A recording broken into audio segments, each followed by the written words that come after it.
The sky was still dark when Daniel Miller eased his silver Mercedes into the driveway, headlights cutting briefly across the quiet New Jersey street before fading into silence. He moved carefully, almost rehearsed, the way a man walks after doing something he knows he shouldn't. Inside the car, the lingering scent of hotel perfume clung to his jacket. He didn't bother wiping it off. He thought no one would notice. He thought everyone in the house was asleep. He thought he was safe. Inside, 14-year-old Jake sat alone at the dining table, the glow of the family iPad lighting half his face. His thumb trembled as he stared at the GPS history synced automatically from his father's iPhone. He had watched the blue dot sit at the same luxury hotel near Central Park for hours. He had watched it move only once at dawn, straight toward home. He had waited, not to confirm anything. Deep down, he already knew. He just needed to see Daniel walk through that door, to believe the kind of truth a child should never have to learn. In the dim hallway, Laura lay awake, her heart tightening at the faint sound of the garage door closing. She had been sensing something changing in Daniel for months. Cold stares, late nights, empty excuses, but tonight felt different. She felt it in her bones, a weight pressing on her chest, warning her that whatever was coming through that door would break something fragile in her home. Daniel stepped inside, soft-footed, ready to deliver the same tired excuse about emergency maintenance at the office. But the moment he saw Jake sitting upright at the table, eyes red, iPad still glowing, Daniel froze. His rehearsed smile faded. His keys slipped from his fingers and clattered against the tile. "Hey, buddy," he whispered, trying to sound normal. "You're up early." Jake didn't answer. He simply turned the iPad around. The map filled the screen, every stop, every minute, every lie circled in red. Daniel's face drained of color. He opened his mouth, maybe to deny, maybe to blame, but Jake stood first, walked past him, and headed to his room without a single word. Laura stepped into the hallway just in time to see it, and Daniel hadn't yet realized Jake had already pressed post. Azzy. What the world would wake up to in 1 hour was about to destroy everything Daniel thought he controlled. Laura Miller had always been the kind of woman people trusted. Instantly, the steady school nurse who kept Band-Aids in every pocket, the mom who remembered every bake sale, the neighbor who brought soup when someone was sick. At 38, she was gentle but tired, carrying the kind of quiet exhaustion that only comes from years of putting everyone else first. Her brown hair was pulled into a loose bun most days, not because she didn't care about herself, but because life rarely gave her the luxury of slowing down. She believed in routines: morning coffee at 6:30, packing Jake's lunch at 6:45, checking emails on her old MacBook at 7.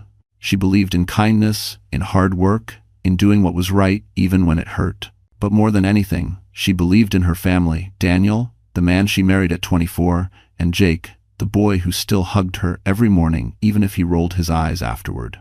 Yet in the months leading up to that dawn, Laura had sensed something unraveling, something subtle at first, hidden in the small cracks. Daniel had started working late. He guarded his phone. He showered the moment he came home, as if rinsing off parts of the day she wasn't allowed to know about. When she asked if everything was all right, he always replied with the same cold, dismissive smile. "Just stress, Laura. You worry too much." Maybe she did. Maybe she always had. But she worried because she cared, because she had spent years holding this family together while Daniel pursued promotions, overtime, and the version of success he believed he deserved. She had stood by him through job changes, financial scares, and the period where he almost lost his father. She had been loyal, patient, soft, too soft, sometimes, but none of her instincts, none of her fears, prepared her for the look on Jake's face when he shuffled into the kitchen after posting the GPS screenshot. His eyes were swollen from crying, his hands shaking as he reached for a glass of water. 14 was too young for this kind of heartbreak. 14 was supposed to be about homework, awkward crushes, baseball practice, not learning. Your father spent the night in a Manhattan hotel with someone else. "Jake?" she asked softly, stepping toward him. "Honey, what happened?" He didn't answer. He simply placed the iPad on the counter and walked past her, his shoulders hunched, as if carrying a weight he didn't know how to lift. Laura picked up the device. The image on the screen hit her like a blow to the chest. The hotel address, the blue line on the map, the timestamp, everything. Her breath caught. For a moment, she couldn't even blink. It felt as if the world had tilted sideways, swallowing all the air around her. She wanted to scream. She wanted to collapse. She wanted to pretend it wasn't real, but all she could do was stand there, frozen, with the truth burning into her hands. Daniel entered the kitchen seconds later, trying to pretend nothing was wrong. But Laura didn't meet his eyes. She didn't have the strength. She just stared at the iPad, her voice trembling when she finally whispered, "How long?" Daniel's face emptied. He stuttered. He tried to spin a lie, then another, each less convincing than the last. But Laura no longer heard him. Her world had cracked, clean and sharp, like glass under pressure. And standing in that kitchen, with the early sun creeping across the floor, she realized something terrifying. This was only the beginning. Because within hours, the whole world would see what Jake had posted, and nothing in their quiet suburban life would ever be the same. The Miller home had always been an ordinary, comforting place. 2 stories, cream siding, small front porch with a rocking chair Laura bought from a yard sale years ago. It sat in a quiet New Jersey cul-de-sac, shaded by maple trees, the kind of street where neighbors waved while taking out the trash and kids rode bikes in circles until dusk. To outsiders, the Millers looked like the picture of stability: a hard-working father, a dedicated mother, a polite teenage son. A family that blended into suburban life so smoothly that no one ever looked closely enough to see what was breaking beneath the surface. But on the morning after Daniel's secret night in Manhattan, that calm little home felt like a pressure cooker. Every wall seemed to hold its breath. Every hallway echoed with unspoken tension. Sunlight trickled through the living room blinds, landing on the framed family photos that suddenly felt like lies. Daniel holding baby Jake in the hospital, the 3 of them smiling at a beach vacation in Delaware, Laura laughing while Daniel hugged her from behind. She used to believe those memories were the foundation of their life together. Now they felt like props, decorations of a story that had stopped being true long ago. Their kitchen, the heart of the house, carried the strongest shift. It had always been warm and cluttered, mismatched mugs, the smell of coffee, school papers pinned on the fridge, but that morning it felt cold. Too quiet, too clean. As if the truth had swept through and stripped the room of its softness. The iPad still sat on the counter, face down now, but the image of the GPS map burned into Laura's mind. She couldn't unsee it. Outside, their street was already waking up. A neighbor walked his golden retriever past the driveway, waving at Daniel like it was any other day.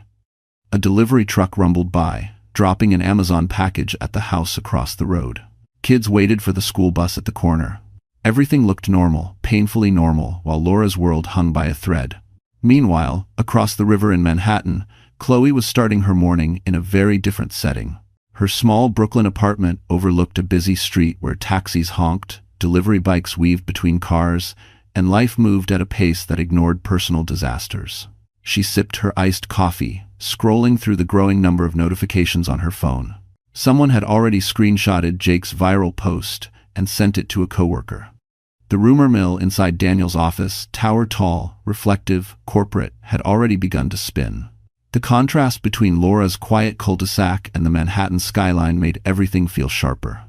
Daniel moved between these 2 worlds daily: suburban comfort and city temptation.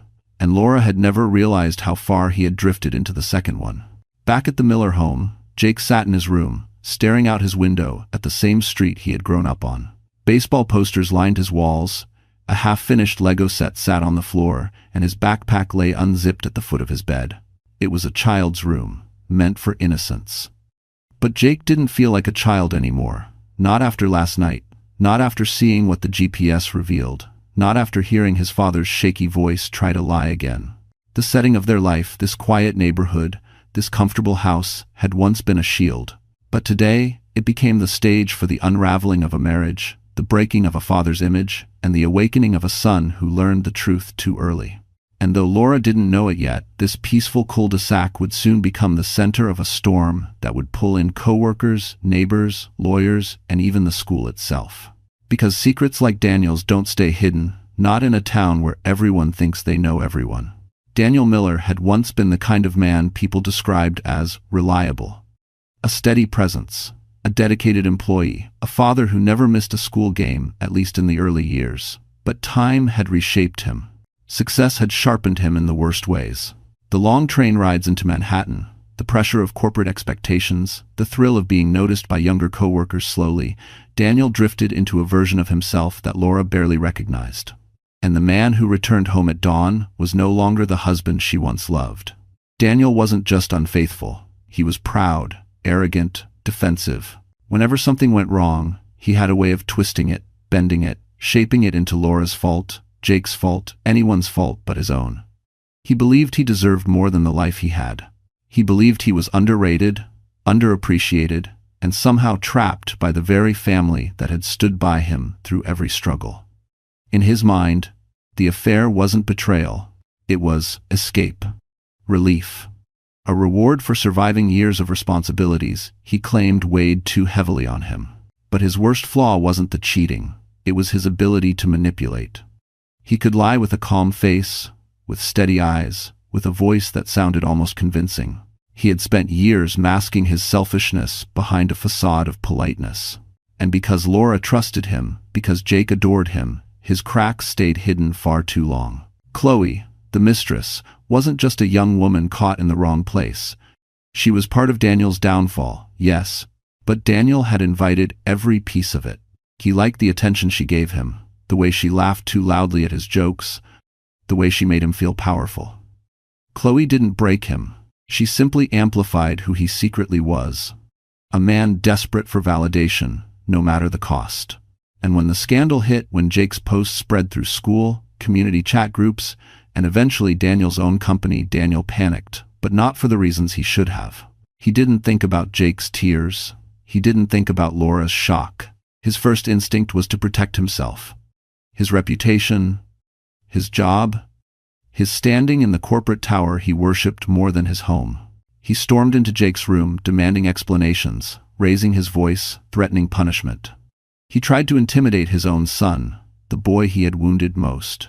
And when Laura stepped between them, trembling but firm, Daniel accused her of turning Jake against him. And won him. That was Daniel's nature. When cornered, he attacked the people who loved him instead of facing the truth of what he had done. He even attempted to call the school later that morning, insisting they monitor Jake's online behavior, attempting to shift the story so he appeared to be the responsible parent. But administrators had already seen the viral screenshot. No one missed the hotel name. No one missed the timestamp. What Daniel feared most, public shame, was spreading faster than he could control. And beneath that fear lay something darker: resentment. Resentment that his double life had been exposed by his own child. Resentment that Laura no longer looked at him with softness. Resentment that the consequences he had earned were closing in. Daniel was becoming smaller by the minute, cornered, defensive, unraveling. But the world was only beginning to see who he truly was. And the more he tried to fight the truth, the deeper he would sink into the pit he had dug for himself. Because the downfall of men like Daniel never happens in silence. It happens loudly, painfully, and in full view of everyone they once fooled. The first crack in Daniel's carefully maintained image didn't come from a whisper or a rumor. It came from a notification.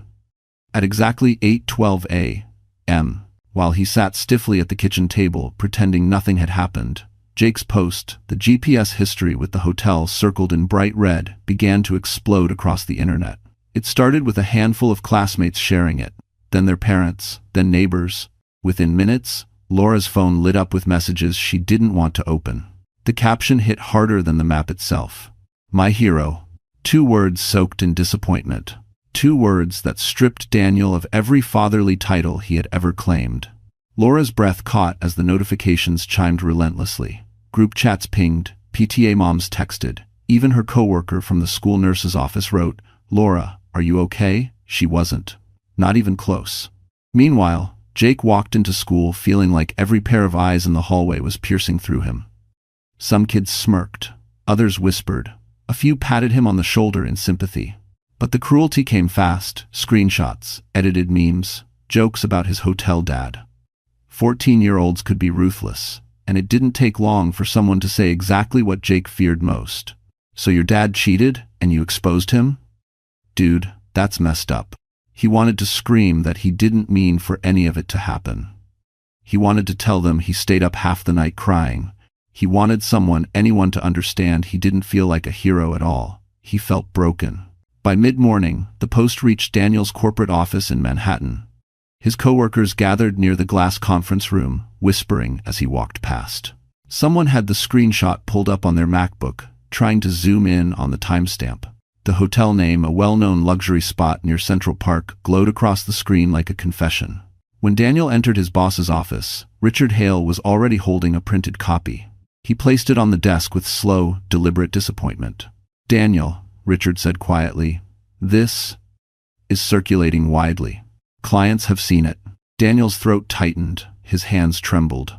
"It's my private life," he snapped. "Not anymore," Richard replied, "and certainly not when your son posted it publicly." Daniel's temper flared. He accused coworkers of spreading lies. He demanded the HR department control the gossip. But everyone had already seen the evidence. Every step Daniel took across the office floor felt like walking on shattered glass, the fragments of his own doing. Back home, Laura faced her own public reckoning. While sorting through patient forms in the school nurse's clinic, a colleague gently asked, "Are you heading home early today? You look pale." That was the moment she knew she could no longer pretend her life was intact.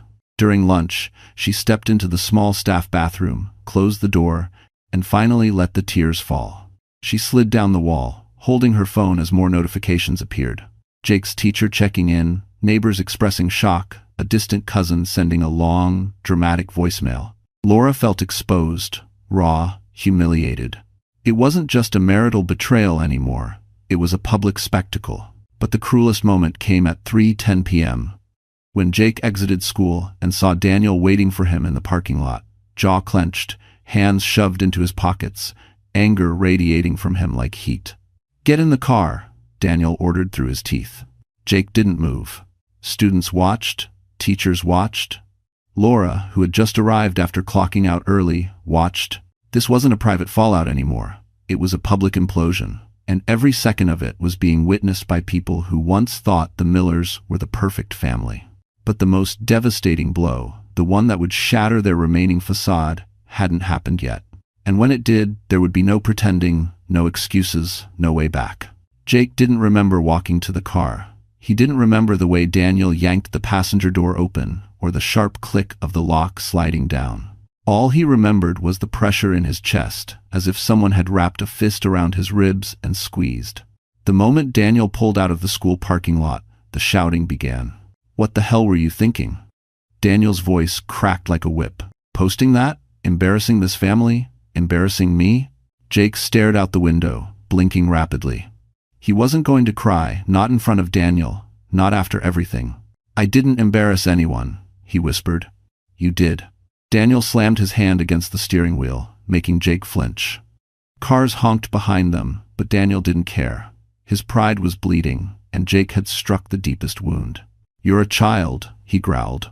"You don't get to destroy my reputation, because you're emotional." Emotional.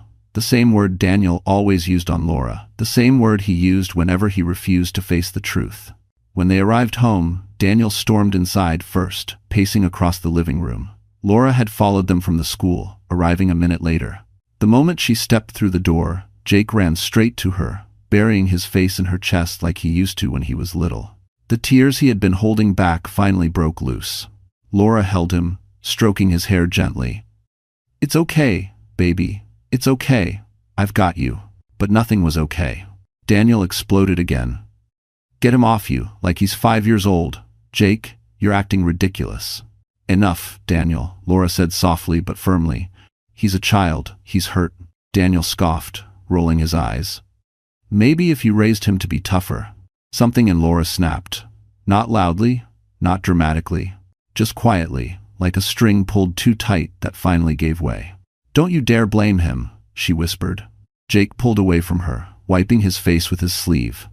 I need to go to my room," he stammered, and before either parent could answer, he rushed up the stairs. Laura followed him halfway, stopping when she heard his bedroom door close. She leaned against the wall, her legs trembling. She had seen Jake cry before scraped knees. Bad grades, childhood frustration, but never like this. This was a heartbreak cry. A betrayed cry. a cry that echoed through the house like a wound no one knew how to heal. Meanwhile, upstairs, Jake slid to the floor beside his bed, hugging his knees tightly. His breathing grew fast, too fast. His head spun. He tried to steady himself, but the panic surged again, hot, sharp, suffocating. His hands shook uncontrollably, nails digging into his palms. He didn't understand why it hurt so much. He had known something was wrong for months. He had seen the signs, but nothing prepared him for the confirmation. He was 14. And 14 was too young to learn your father chose someone else. Downstairs, Laura confronted Daniel. Her voice was soft, but it trembled like a candle in the wind. "He's not okay, Daniel. He's hurting." Daniel rubbed his forehead. "He'll get over it. Kids do." "No," Laura said. "Not this time. Today, ha, and the reef and der wheat." For the first time, Daniel's expression faltered. Beneath the anger, beneath the arrogance, there was a flicker of uncertainty, but it vanished as quickly as it came. "Laura, you're blowing this out of proportion." She stepped closer, her voice cracking. "He had a panic attack, Daniel. I could see it.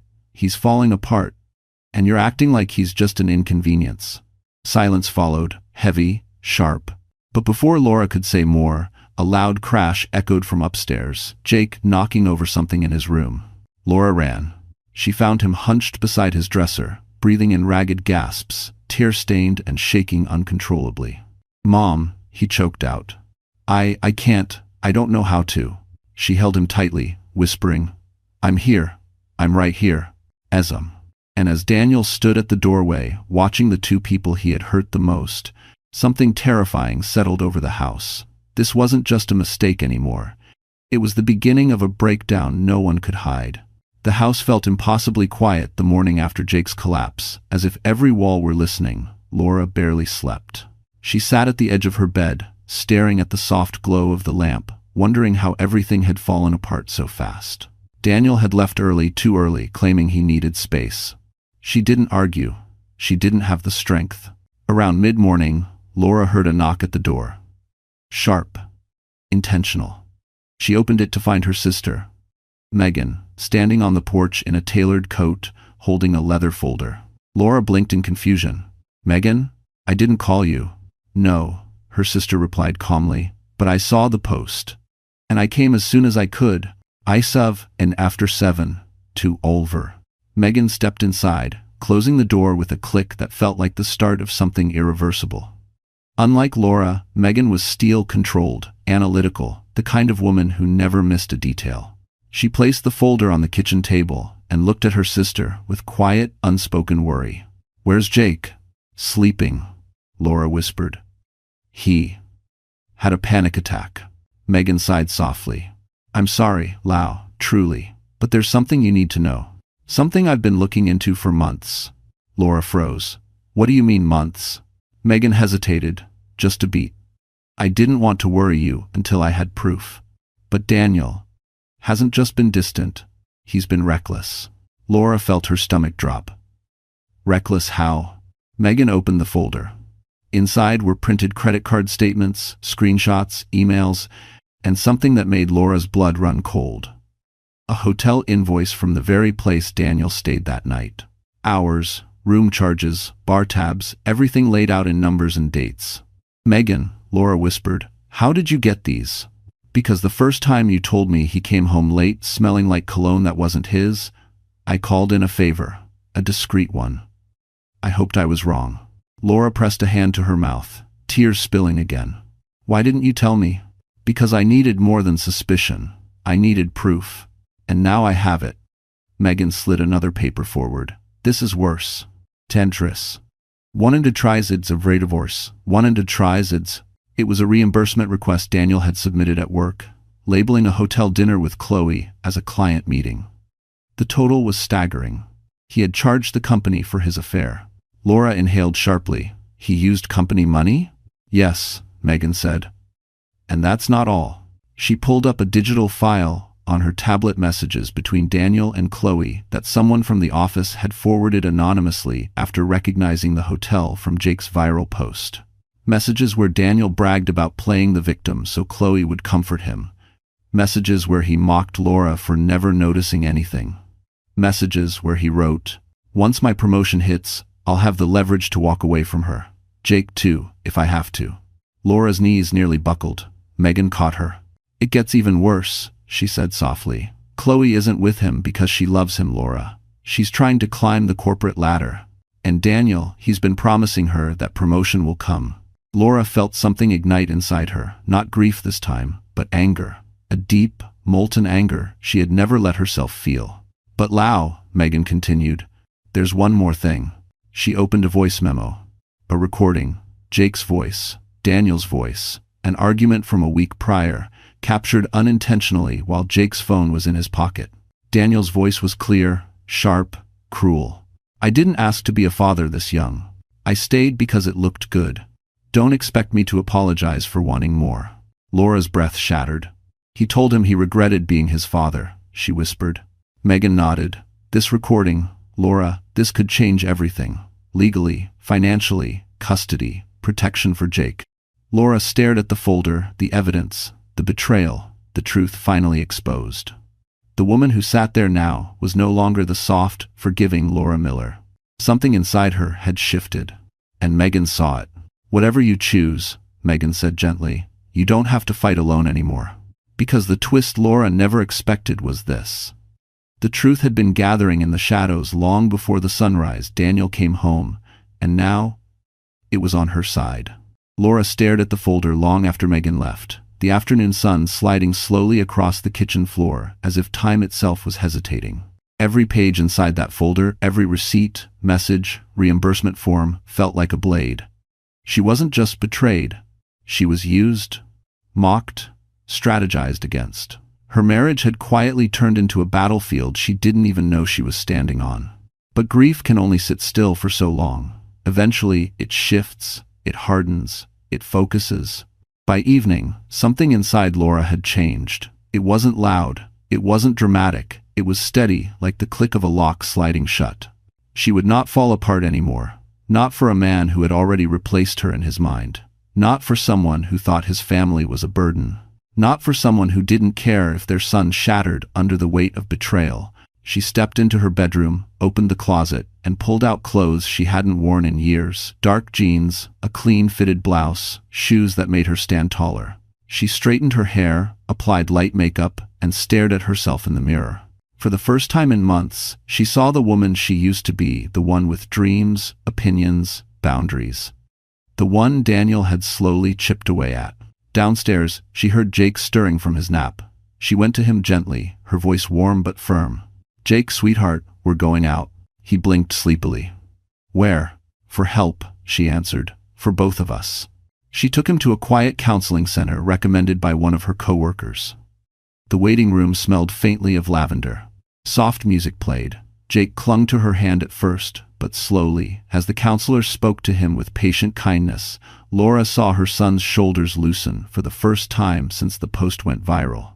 On the drive home, Jake whispered, "Mom, are we gonna be okay?" Her voice didn't shake this time.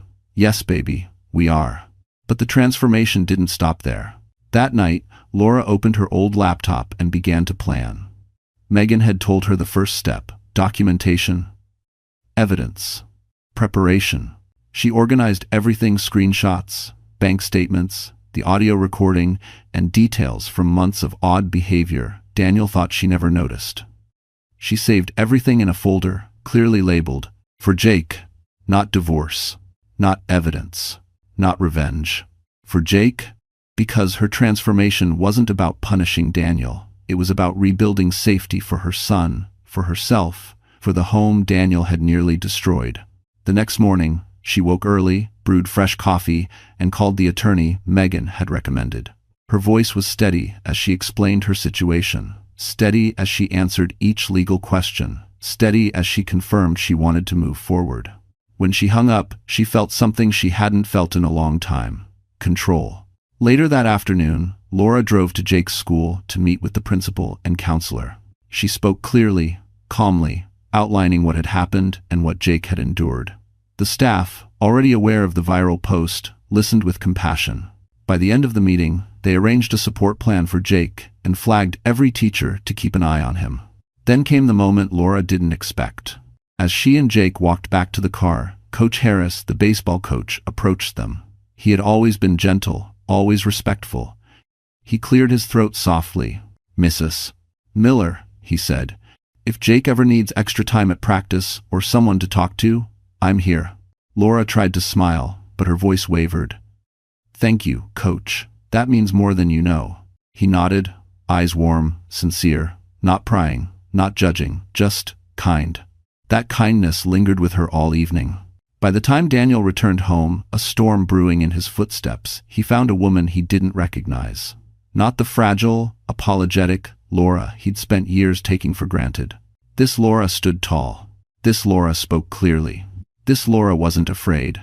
And when she looked Daniel in the eyes, he felt something he hadn't expected at all. Fear.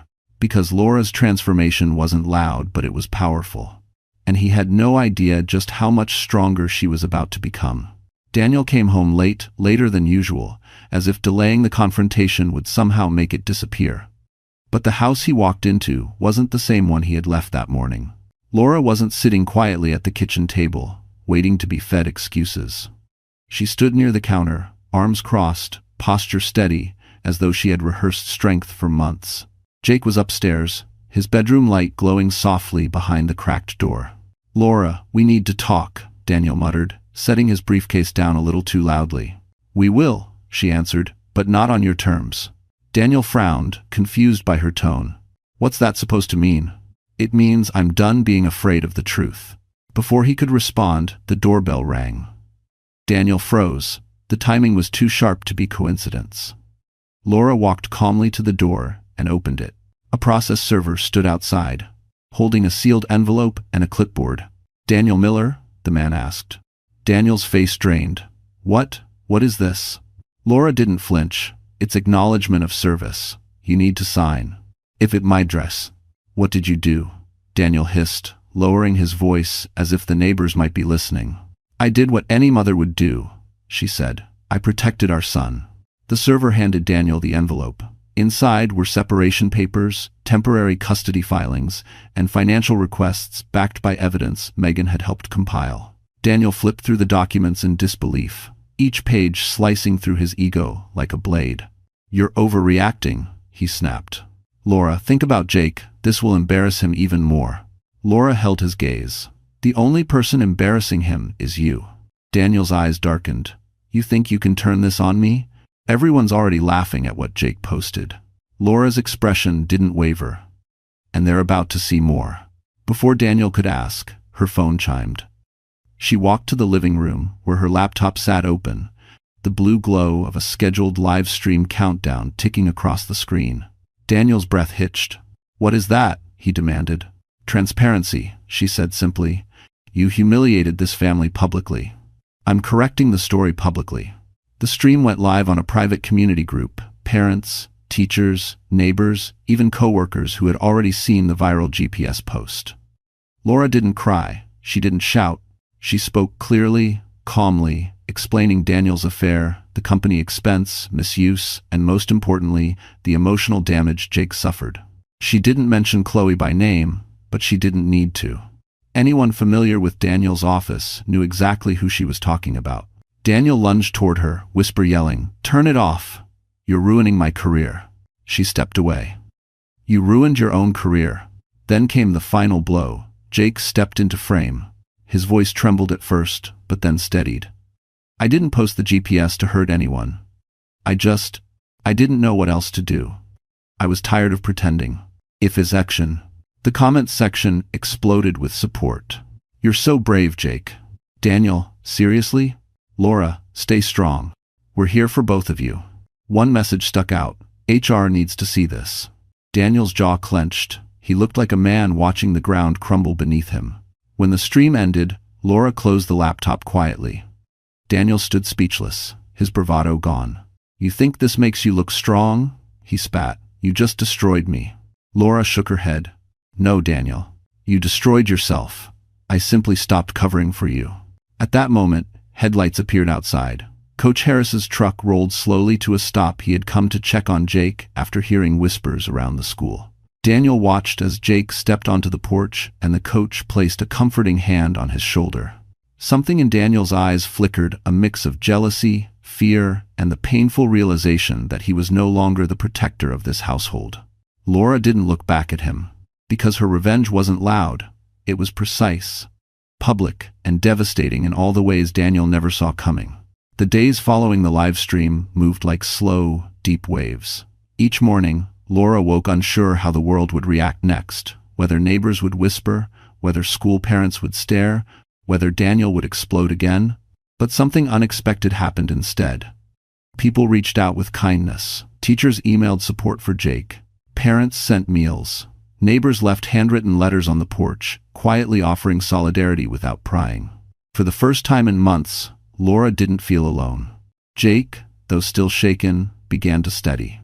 Coach Harris checked in every afternoon, making sure Jake stayed connected to baseball practice, even if he mostly sat on the bench at first. One afternoon, Jake returned from school with a small grin, something Laura hadn't seen in weeks. "Coach said I pitched better today," he said softly. "He said he's proud of me." Laura hugged him, tears stinging her eyes. "I'm proud of you too." Meanwhile, Daniel's life crumbled with a speed he hadn't imagined. HR summoned him for questioning after anonymous employees forwarded Laura's live stream. The reimbursement fraud was undeniable. Chloe, sensing the sinking ship, immediately distanced herself. She denied everything, claiming Daniel misinterpreted their relationship. Daniel tried to defend himself, but every excuse sounded thinner than the last. Within days, he was placed on unpaid leave. Within weeks, he was terminated. The man who once strutted around his Manhattan office was now a shadow, avoiding neighbors, dodging calls, spiraling into the very isolation he had created for himself. He tried blaming Laura, Jake, social media hysteria, even Megan, but none of it changed the truth. Consequences had finally caught him. But Laura's focus wasn't revenge anymore. Her focus was rebuilding. She applied for advanced certification courses on her MacBook, determined to grow her work in school health services.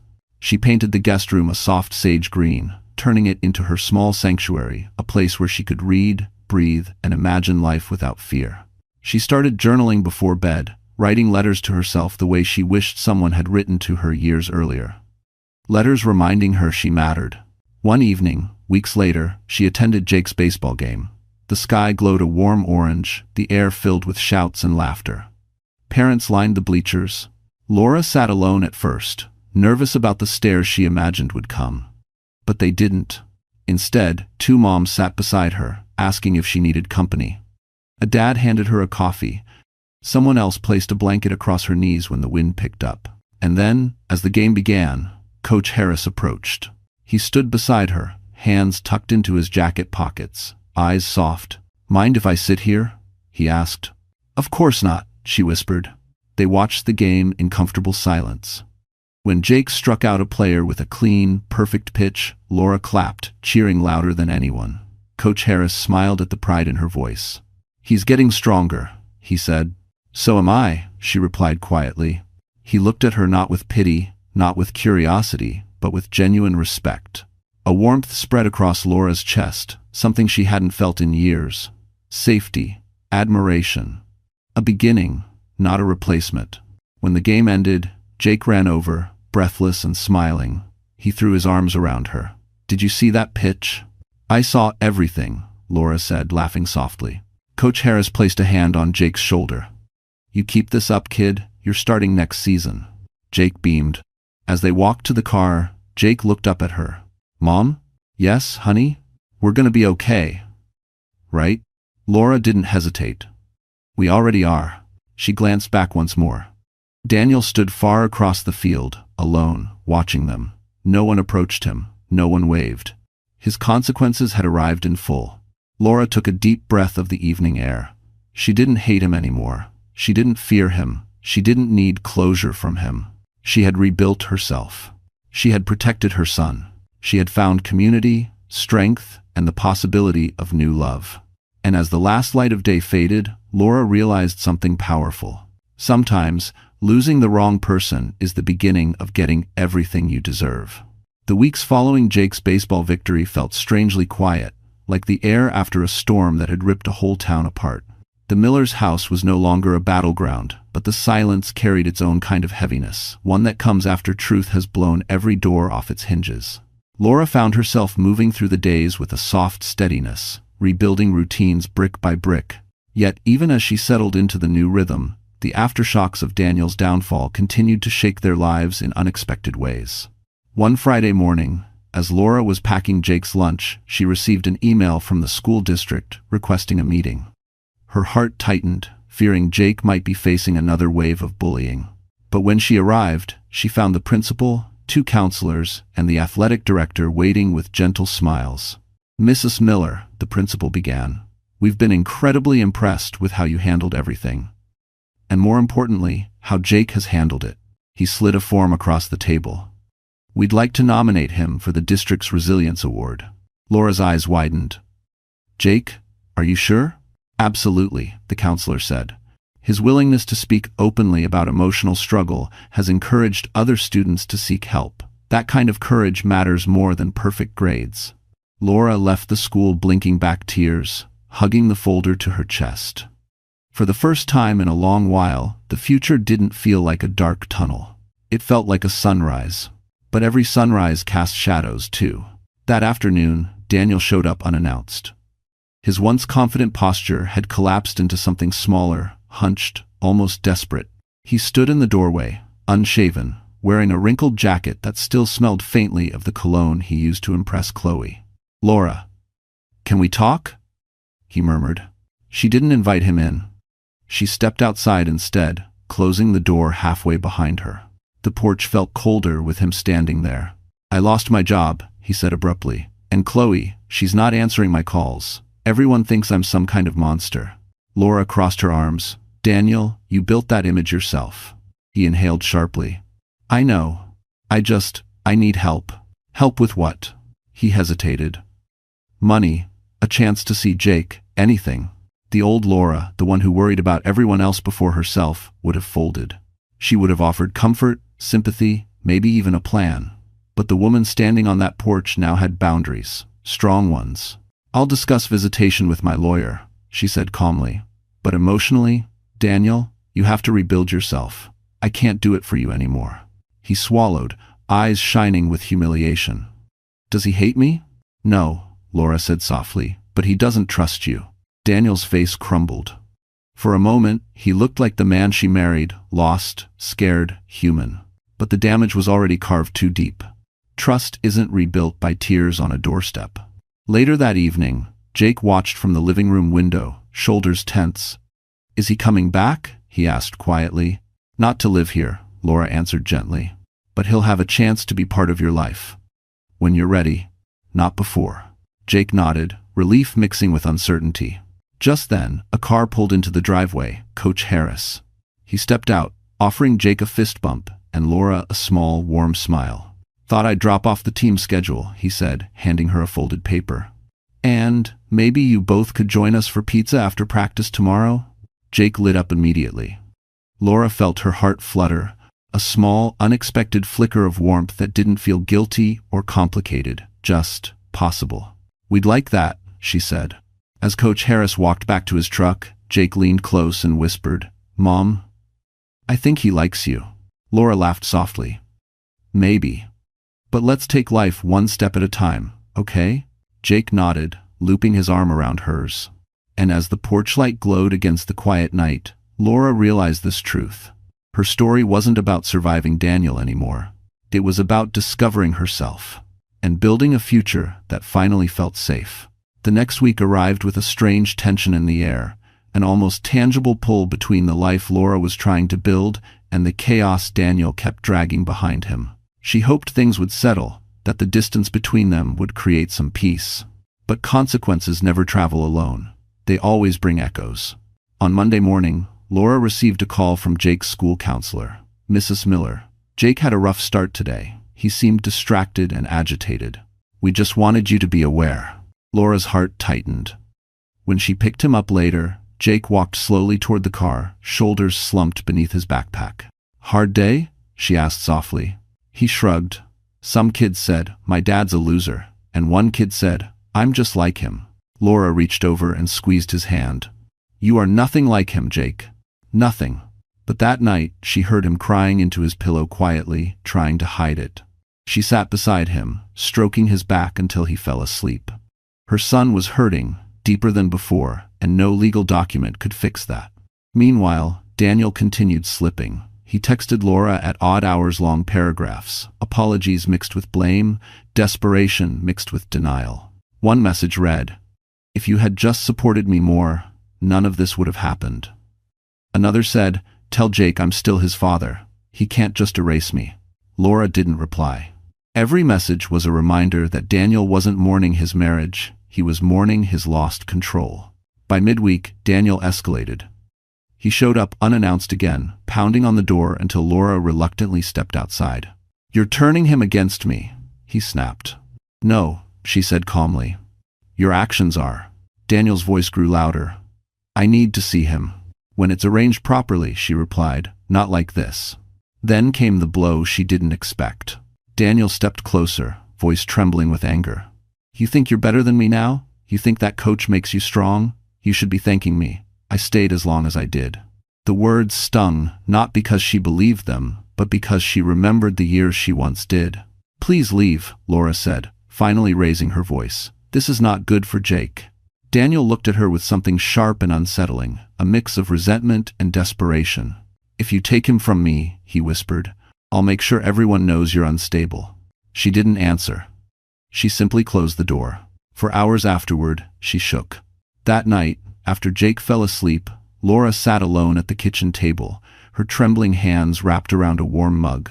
She felt the weight of the world pressing on her chest, fear for her son, exhaustion from fighting, and the lingering sting of Daniel's cruelty.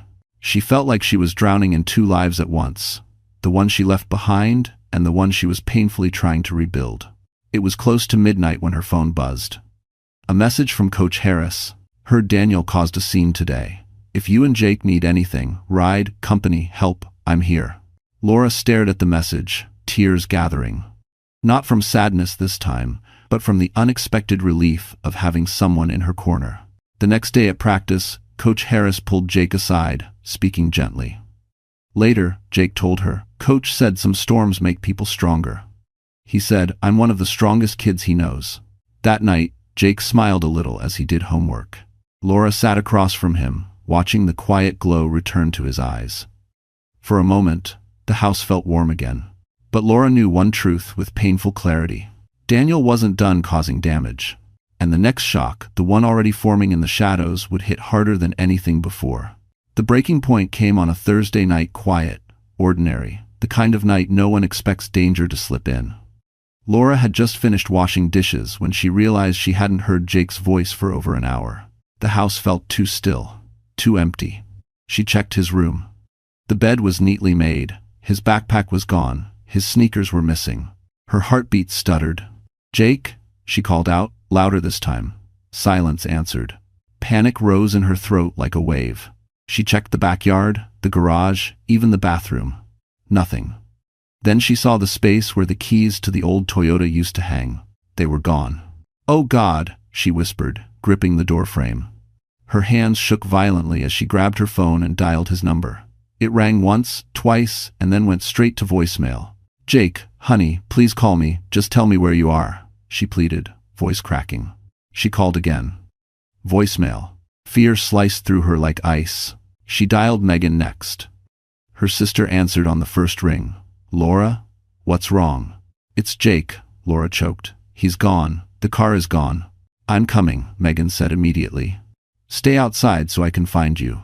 While waiting, Laura paced the porch, breath shallow, mind spiraling through every terrible possibility. Jake was only 14. He had barely recovered from the panic attack. What if something happened on the road? What if he was too distraught to think clearly? What if he believed Daniel's cruel words and blamed himself? Moments later, Megan's car pulled in. Laura climbed in, trembling. "We search every route he might take," Megan said firmly, merging onto the main road. "We'll find him." If at night 9, they drove through the darkened streets past Jake's school, the baseball field, the convenience store where he sometimes bought snacks. Each place was painfully empty. Laura's phone buzzed with a text. For a split second, hope flared in her chest. But it wasn't Jake. It was Daniel. "Why are you calling me? I'm busy." Laura's vision blurred with fury. She typed back with shaking fingers, "Jake is missing." Daniel didn't reply. As the night deepened, the fear tightened around Laura's chest like a vice. They checked every street Jake might have taken, but the Toyota was nowhere. Laura's breathing grew ragged. "We need help," Megan said quietly. "Laura, we're calling the police." Minutes later, 2 officers arrived, calm yet serious. They took Jake's photo, license plate number, and last known emotional state. Laura's voice cracked as she explained the bullying at school, the panic attack, Daniel's meltdown. "We'll put out an alert," one officer assured her. "We'll find him." But reassurance did nothing to soothe the terror clawing through her. 2 agonizing hours passed.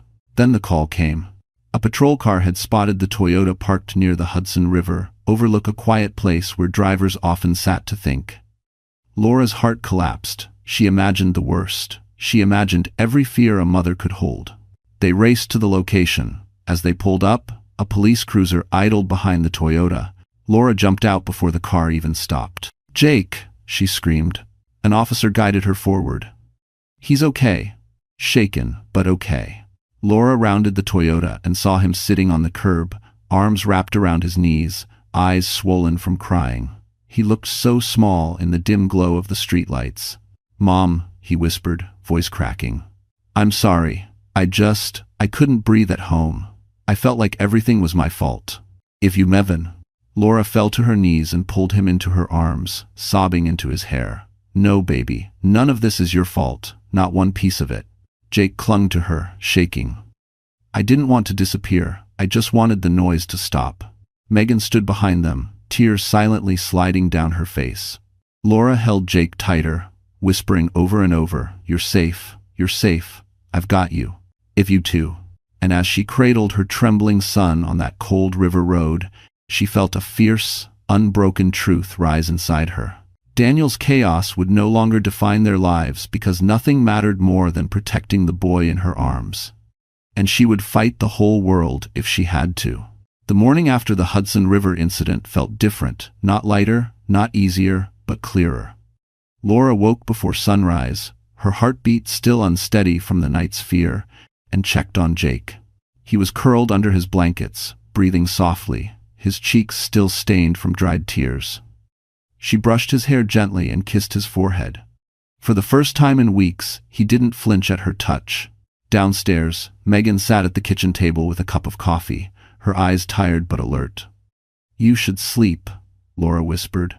Megan shook her head. "Not until you do, but first, you two need more help than I alone can give." Laura sat across from her, spine stiffening. "Therapy?" "Not just therapy," Megan said softly. "Family support. Accountability, stability. Jake is carrying too much alone." Laura nodded slowly. The truth was painful but undeniable. Jake wasn't just shaken, he was unraveling, thread by thread. And she was barely holding herself together. Later that morning, when Jake woke up, Laura sat on the edge of his bed. "Sweetheart," she said gently, "I want us to talk to someone. Together. Someone who can help us breathe again." "I'm great." Jake swallowed, eyes darting away. "Am I broken?" "No," Laura whispered, pulling him into her arms. "You're hurting, and healing doesn't happen alone." By noon, they sat in a quiet counseling office, soft chairs, warm lighting, the faint scent of chamomile tea drifting through the air. Their therapist, Dr. Ellen Parker, was a calm woman with kind eyes who didn't rush them. She spoke softly, the kind of voice that made words feel like a blanket rather than a demand. Jake hesitated at first, fidgeting with his sleeve, but when Dr. Parker asked, "What scared you most last night?" he exhaled shakily and answered, "That they'd be better without me." Laura's breath cracked. She reached for his hand. Dr. Parker leaned forward.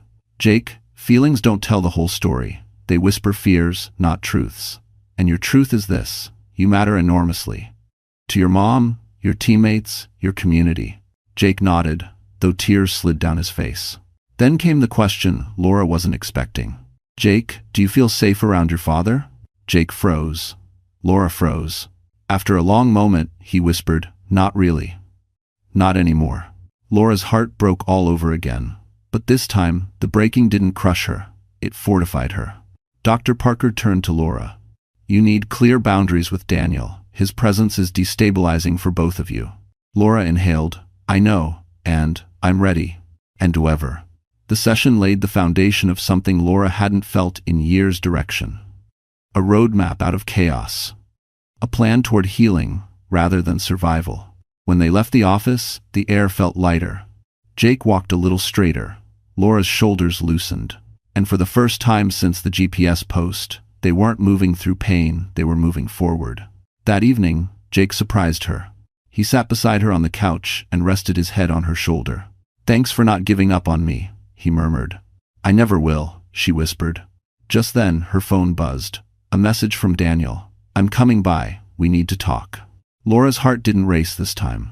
She stood, walked to the front door, stepped outside before Daniel could even knock. No, she said firmly. Not tonight, not here, not without a mediator. Daniel stared at her, stunned by her new strength. What's happening to you? He muttered. I started healing, she answered. You should try it. She closed the door without guilt. Later that night, after Jake went to bed, Laura stepped onto the porch, sipping tea and staring into the quiet street. The air, though cool, felt peaceful. She didn't know every step of the journey ahead. But she knew this. The healing had started, and nothing Daniel did could stop it now. The day Laura officially filed the separation papers felt strangely calm, too calm, as if the universe was holding its breath. She had spent the morning preparing documents, reviewing Megan's notes, and double-checking every screenshot that proved Daniel's misuse of company funds. Each piece of evidence was like a puzzle piece snapping into place, forming a picture she could no longer ignore. She wasn't acting out of anger anymore. She was acting out of necessity, out of love for Jake, and out of respect for the woman she was becoming. That afternoon, she sat in the attorney's office, a modest but tidy space decorated with framed certificates and soft-toned art. The attorney, Miss Carter, flipped through the folder Megan had helped assemble and nodded with a mixture of approval and quiet concern. You've done everything right, Laura, she said. And given the evidence, the affair, the financial misconduct, the emotional instability, it's in your best interest to proceed with full, temporary custody and limited, unsupervised contact. Laura swallowed. I don't want to punish him. I just want Jake safe. And that, Miss Carter replied, is why the court will take your side. By the time Laura signed the final page, her hands were steady. A strange strength flowed through her, a strength she didn't recognize but welcomed. Now, the attorney said gently, this next part is difficult. Daniel needs to be served in person. Laura nodded. She knew. But fate had its own timing. Daniel was scheduled to attend a mandatory staff meeting at the Manhattan office that afternoon, the same office where every whisper and raised eyebrow had followed him for weeks. Miss Carter arranged for a process server to deliver the envelope during the meeting. It was legal, it was clean, and it was public. As Laura drove home, her phone buzzed. A short message from Megan. It's happening. Meanwhile, inside Daniel's sleek office tower, the conference room buzzed with low conversations. Employees pretended to focus on presentations, though everyone in the building had heard about Daniel's suspension, his argument with HR, and the viral GPS post. He walked in late, face tight, jaw clenched, avoiding eye contact. Richard, his supervisor, barely glanced at him before continuing the meeting. Slides about ethics, conduct, and corporate transparency glowed across the wall, ironic, almost cruelly fitting. Halfway through the presentation, the door opened. A man in a dark blazer stepped inside, quiet but authoritative. Daniel Miller? He asked. Daniel blinked, confused. Yes? The man extended an envelope. You've been served. A gasp rippled around the room. Papers rustled. Someone coughed. Daniel froze, color draining from his face as he accepted the envelope with a trembling hand. What is this? He snapped, though he already knew. The process server gave a polite nod and exited. Daniel tore the envelope open, eyes scanning the pages, separation papers, temporary custody, financial disclosures, formal allegations of misconduct. The humiliation hit him as sharply as a slap. You've got to be kidding me, he muttered, voice cracking. She wouldn't actually. But she did. Richard's voice broke the silence. Daniel, I think you should step outside. Daniel looked around the room. Every coworker avoided his gaze. Chloe was nowhere in sight. She had taken a leave of absence days earlier, suddenly uninterested in the man whose promotion she had hoped to ride into. Daniel walked out slowly, the envelope crumpled in his fist. Back in New Jersey, Laura stood on the porch, a cup of tea warming her hands. She wasn't triumphant, she wasn't spiteful. She simply felt relieved, like a knot had finally loosened in her chest. Jake opened the door behind her. Mom, are we okay? She turned and hugged him tightly. We're going to be more than okay. For the first time, she believed it. And somewhere in Manhattan, Daniel sank onto a cold office bench, realizing something his ego had never allowed him to see. The woman he underestimated, the woman he dismissed, the woman he betrayed, had just taken back her power completely. The shockwaves from the courthouse papers hadn't even settled when another thread of Daniel's double life began to unravel, this time through Chloe, the woman he once believed would be his fresh start. She had carefully kept her distance ever since the live stream, claiming she needed space while Daniel spiraled. But the truth was simpler. She had seen the consequences coming and didn't want to be anywhere near them when they landed. Chloe lived in a compact Brooklyn apartment overlooking a noisy street filled with cafes and commuters. Normally, she enjoyed the chaos. It made her feel alive, important, part of a fast-moving world. But lately, she felt trapped. Every buzz of her phone made her flinch. Every unfamiliar knock on her door made her heart race. She hadn't been sleeping well. She hadn't been working well either.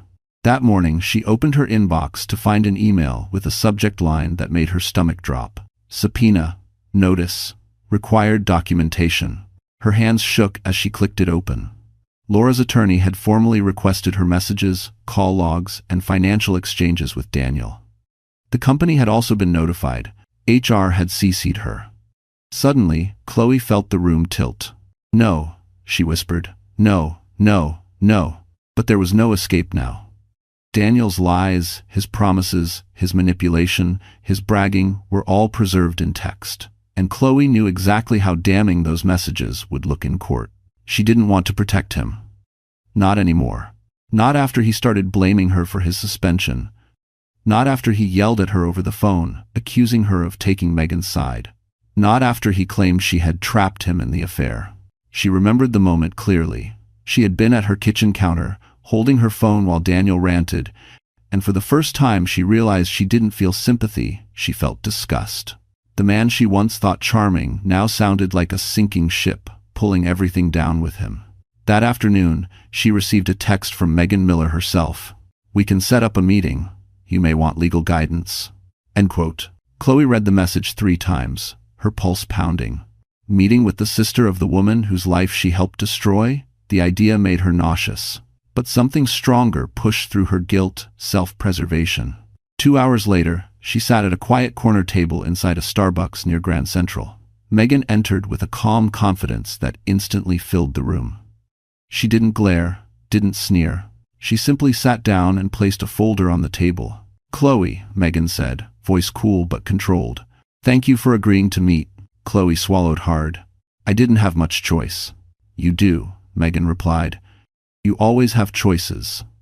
Today, you choose whether you protect the truth or continue Daniel's lies. Chloe lowered her gaze. I didn't mean to hurt anyone. Megan raised an eyebrow. Then now is your chance to help fix what you can. Chloe hesitated only a moment before reaching into her bag and pulling out a flash drive.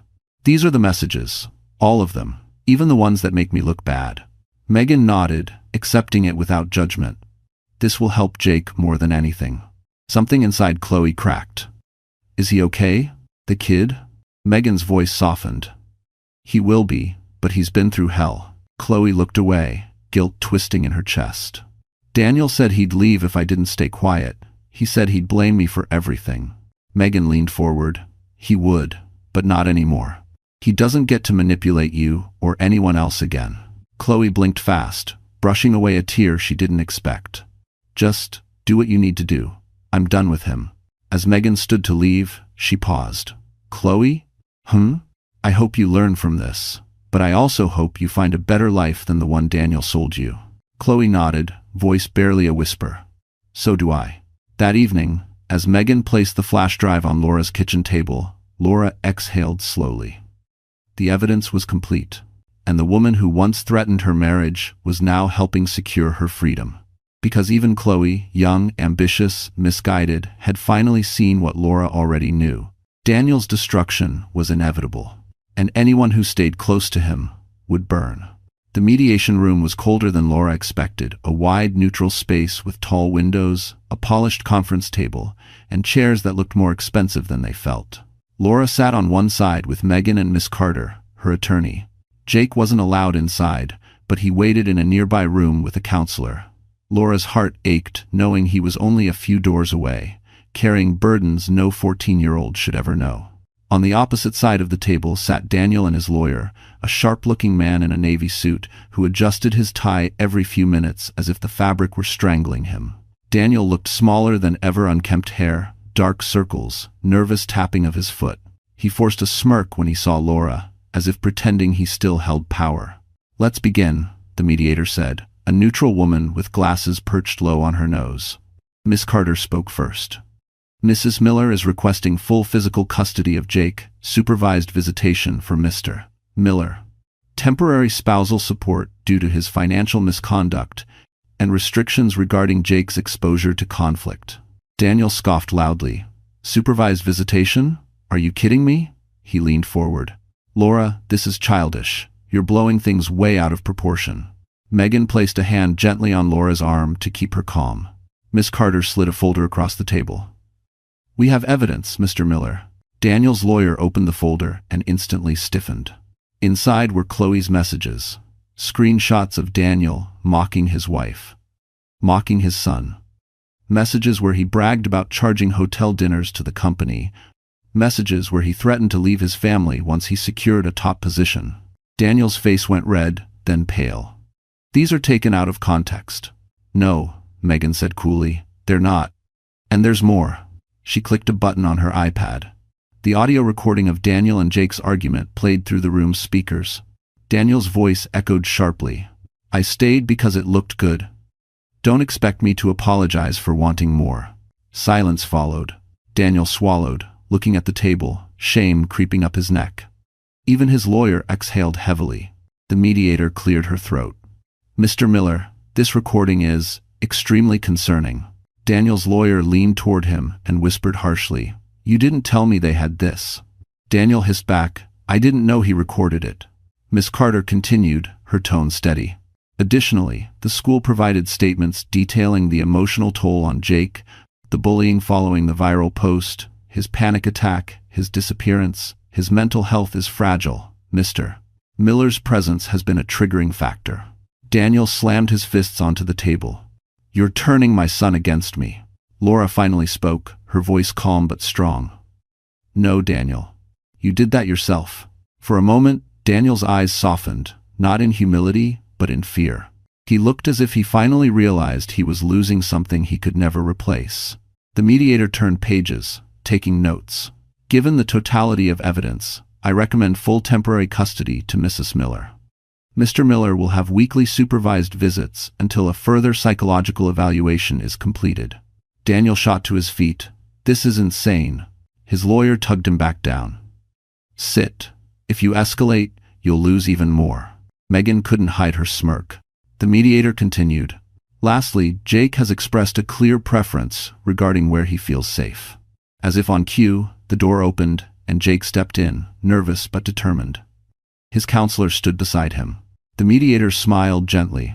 "Jake, you may speak if you'd like." Jake looked at Daniel, then at Laura. His voice trembled.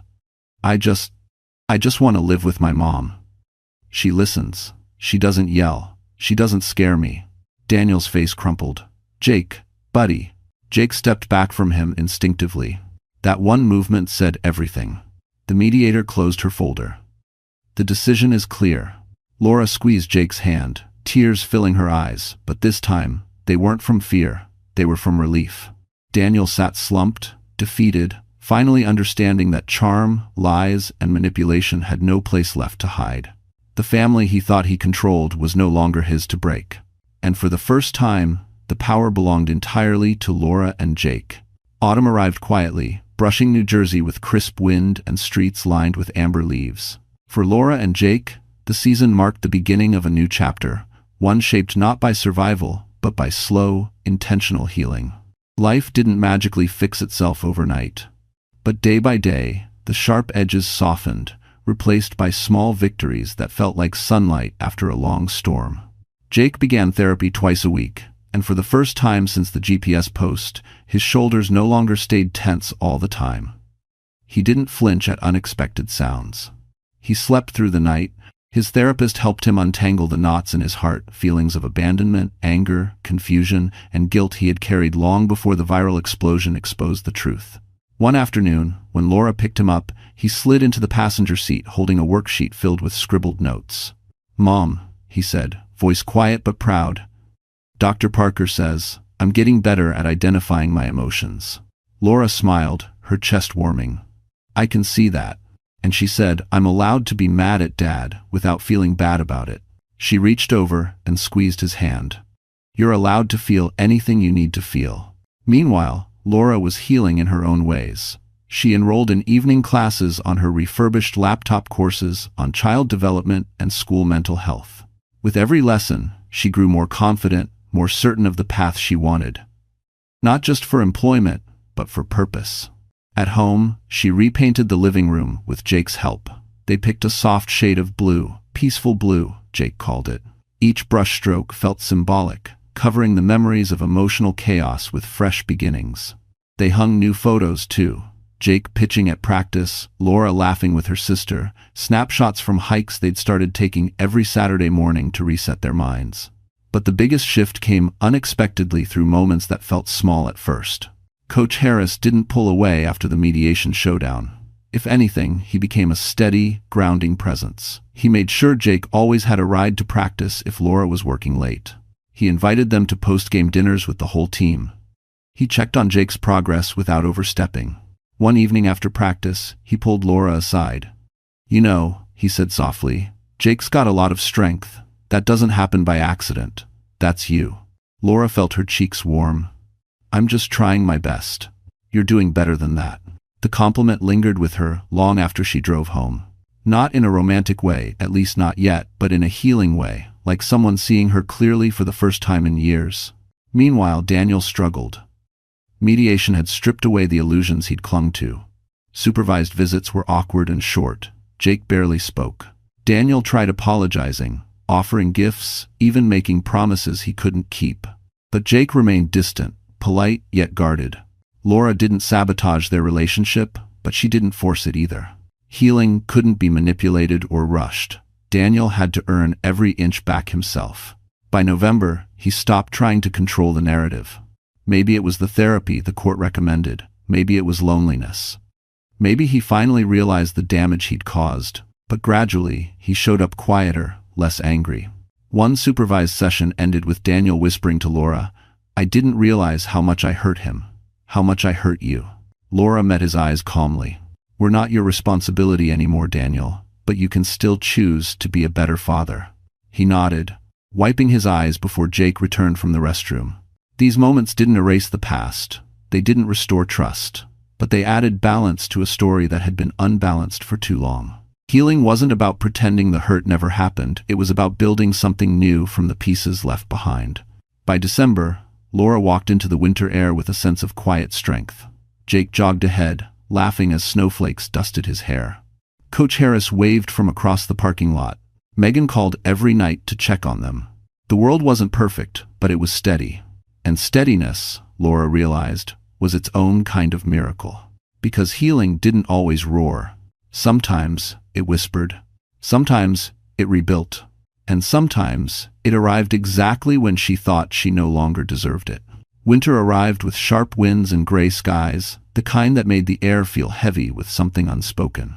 By then, life for Laura and Jake had settled into a gentle routine: therapy, sessions, baseball practices, quiet dinners filled with healing instead of tension.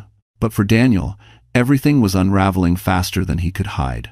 His job was gone, his confidence shattered, his reputation bruised beyond repair. Still, Daniel clung to one last hope.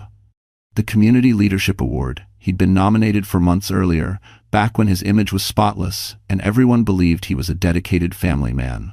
The ceremony would be held in a grand downtown hotel ballroom, not quite the plaza, but close enough that the chandeliers sparkled like stars and the Manhattan skyline shimmered through the tall windows. Daniel begged Jake to attend with him. "It'll help my image," he said. "People will see things are normal." Laura overheard and stepped in immediately. "Jake doesn't need to fix your image, Daniel." But Jake surprised her. "Mom, I want to go. I need to see something." Laura studied his eyes. They were steady, not scared. This wasn't weakness, it was closure. So they went. Laura and Jake arrived separately from Daniel, choosing a table at the back of the ballroom. Soft music played from a string quartet. Waiters floated between the tables, carrying trays of sparkling water and hors d'oeuvres. The room was filled with polished shoes, tailored suits, shimmering dresses, every detail meant to impress.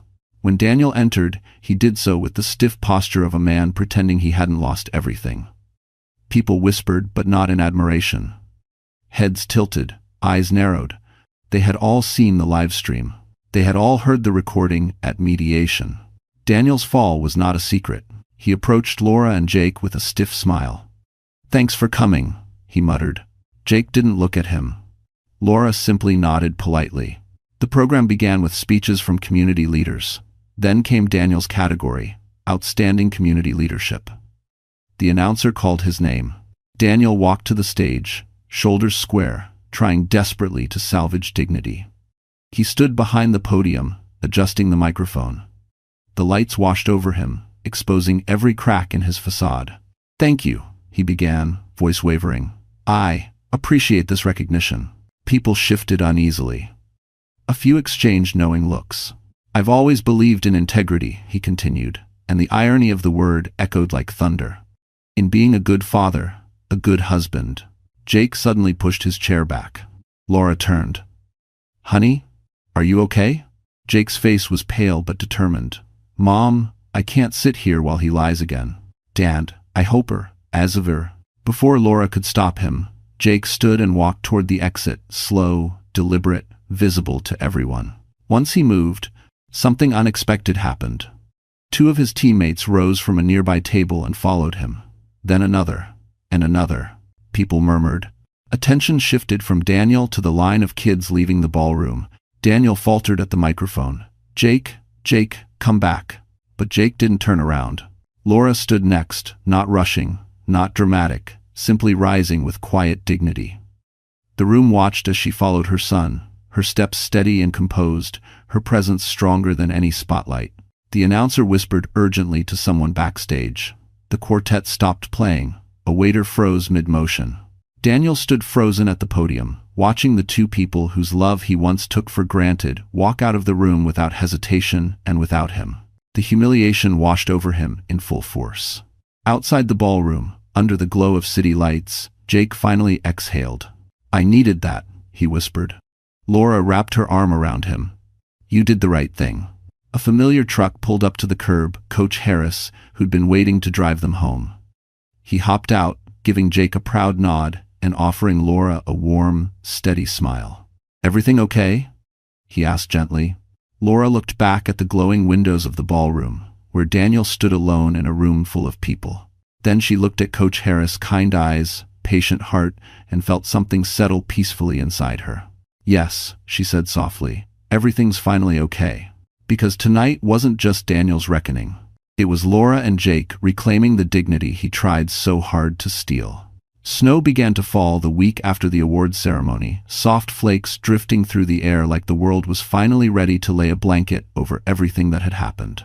For Laura and Jake, it marked a turning point, a chapter about closure rather than conflict, healing rather than surviving. The chaos Daniel once brought into their home no longer ruled their days. It lingered only as a distant echo, fading more with every sunrise.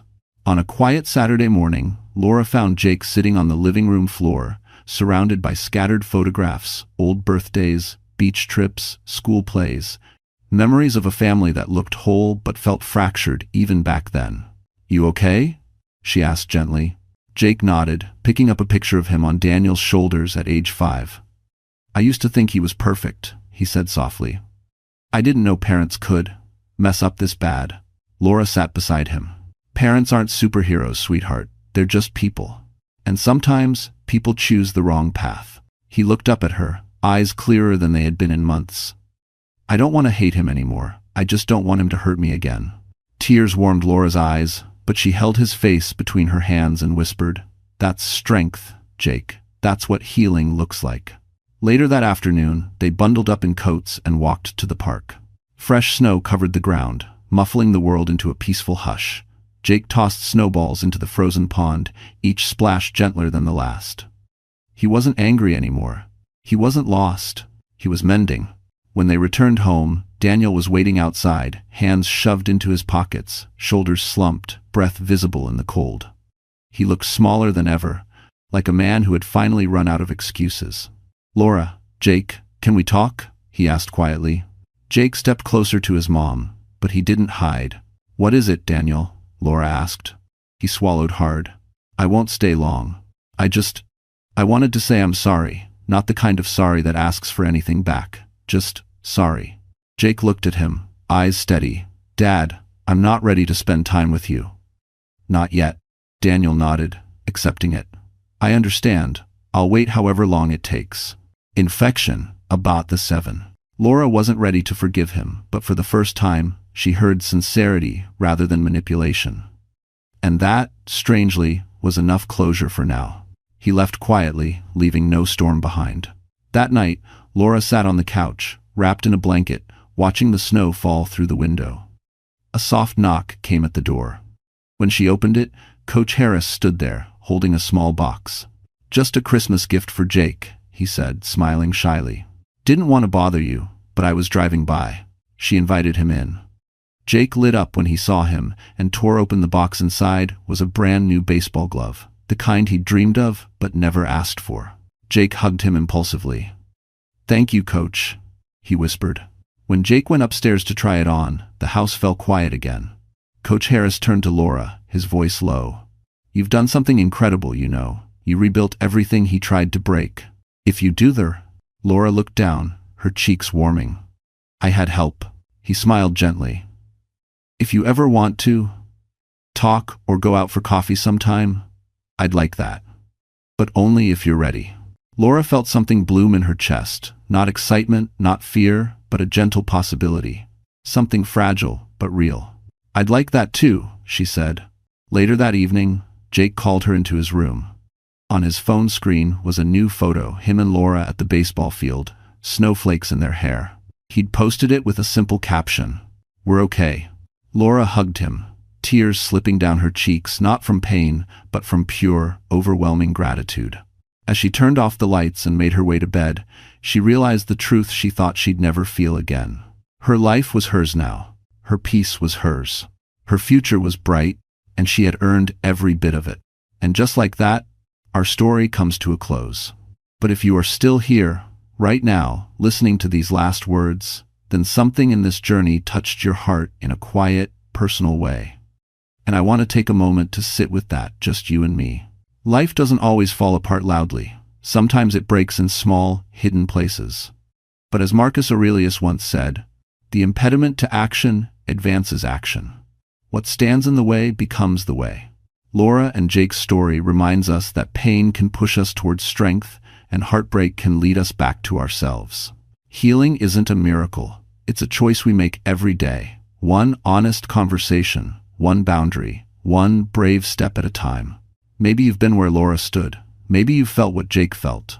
Or maybe you're still carrying something heavy right now. If so, let this be your reminder. You deserve peace, you deserve safety, and you deserve a future built on kindness, not fear. If this story spoke to you in any way, my friend, please take a second to like this video, share it with someone who may need it, and subscribe to our channel so you never walk these stories alone. We're here. And you're not alone.